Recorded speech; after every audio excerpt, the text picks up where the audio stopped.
नमस्कार, मी पंजाब डक आणि राज्यात तुम्हाला सांगू इच्छितो आज 7 जून पासून दररोज म्हणजे काय होणार आहे, मान्सून तळ कोकणातून सक्रिय होणार आहे आणि तसा तो पुढं सरकत येणार आहे. म्हणून हा अंदाज राज्यातल्या सर्व शेतकऱ्यांनी लक्षात घ्यायचा. हा जो पाऊस आहे 7 तारखेला सगळीकडेच जाणार नाही. काय होईल, 8ला थोडा पुढं सरकत, 9ला पुढं, असा करत करत 14 तारखेपर्यंत तो महाराष्ट्राचा बऱ्याच भागामध्ये कव्हर करणार आहे.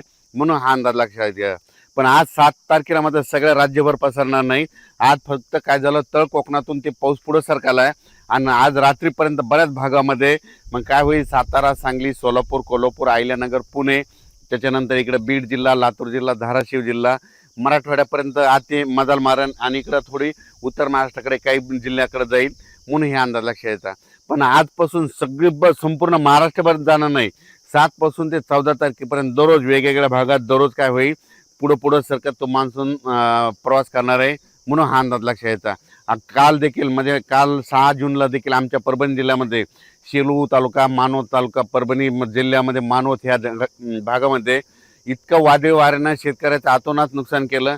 लाईटचे ट्रान्सफॉर्म उपटून पडले, त्याच्यानंतर सोलार उपटून पडले. म्हणजे इतकं वारं भयानक होतं की खूप मध्ये पाऊस पडला. आणि हे आमच्या इथली ही कसुरा नदी आहे, त्या कसुरा नदीला यात पाणी देखील आलं. इतका पाऊस झाला. म्हणून हे देखील तुम्हाला सांगू इच्छितो. राज्यात सर्व शेतकऱ्याला सांगू इच्छितो, पेरणी करताना शेतामध्ये जायचं, जमिनीमध्ये ईदभर ओल असेल तरच पेरणीचा निर्णय घ्या. नसता 4 बोट ओल असेल, 6 बोट असेल तर पेरणी करू नका. म्हणून हे देखील सर्व शेतकऱ्यांना लक्ष द्यायचं. आज 7 जून पासून महाराष्ट्रामध्ये बऱ्याच म्हणजे तळ कोकणातून म्हणजे कोकणपट्टीकडून बऱ्याच भागामध्ये मान्सून काय होईल, प्रगती करण्यास सुरुवात होईल. मग तो काय होईल, सांगली जिल्हा, कोल्हापूर जिल्हा, सातारा जिल्हा, कोकणपट्टी, घाटमाथा, त्याच्यानंतर तो अहिल्यानगर, पुणे, इकडं 2 कडा, आष्टी, त्याच्यानंतर बीड जिल्हा, त्याच्यानंतर धाराशिव जिल्हा, सोलापूर जिल्हा, त्याच्यानंतर इकडं परभणी जिल्हा, लातूर जिल्हा, नांदेड जिल्हा, हिंगोली जिल्हा, त्याच्यानंतर इकडं जालना जिल्हा, ह्या पट्ट्यामध्ये काय होईल, आज बऱ्याच ठिकाणी तो मान्सून प्रगती केलेली दिसेल. म्हणून हा अंदाज लक्षात द्यायचा. आज मात्र संपूर्ण महाराष्ट्रभर जाणार नाही. फक्त आज मात्र काय होईल माहिती आहे का, की मध्ये आज सुरुवात झालेली आहे. तर तसं तर रात्रीच बऱ्याच ठिकाणी पाऊस सुरू झालेला आहे. पण माझी शेतकऱ्याला विनंती आहे, शेतकऱ्याची पेरणी मी पहिल्यापासून म्हणतो की 3 टप्प्यात होणार आहे. 7 जून ते 14 जूनमध्ये जर असा काही ठिकाणी पाऊस पडला आणि ईदभर ओल गेले तर त्यांच्या पेरण्या लागतील. त्याच्यानंतर काय होईल, 20 जून शेवटच्या आठवड्यात, 20 जूनच्या 30 जूनमध्ये एक पाऊस येईल, त्याच्यामध्ये पेरण्या होतील. आणि त्याच्यानंतर त्याच्यातून जर काही शेतकरी उरले तर 10 जुलै ते 15 जुलैमध्ये पाऊस येणार आहे आणि त्याच्या शेतकऱ्याच्या पेरण्या होणार आहेत. म्हणून हा अंदाज लक्षात यायचा.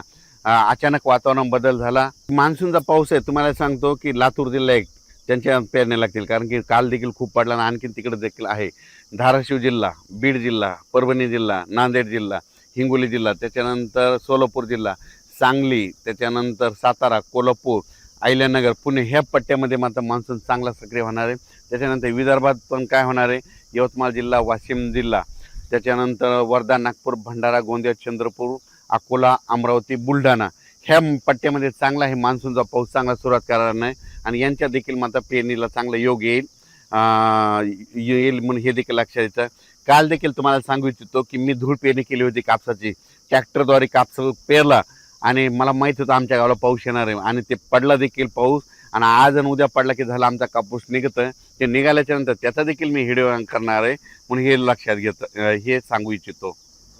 आणि शेतकऱ्याला परत सांगू इच्छितो की शेतकऱ्याच्या पहिल्यापासून म्हणतो की 3 टप्प्यामध्ये पेरणी होणार आहे. एक पहिला 7 जून ते 14 जूनच्या दरम्यान जिथे जास्त पडेल त्यांच्या पेरण्या ईदभर ओल गेली त्यांच्या पेरण्या सुरू होतील. 20 जून ते 30 मध्ये एक पाऊस पडणार आहे, त्यांच्या परत एकदा लागते. आणि त्याच्यातून जर काही शेतकरी उरले तर 10 जुलै ते 15 जुलैमध्ये एक पाऊस येणार आहे, त्याच्यामध्ये पाऊस पडेल आणि त्याच्यामध्ये पेरण्या होती. पण यावर्षी चांगला पाऊस आहे, सरासरी इतका आहे, पिकाला लागल तसा आहे, दुष्काळ वगैरे काही पडणार नाही. म्हणून हा अंदाज सर्व शेतकऱ्यांनी लक्षात घ्यायचा. धन्यवाद.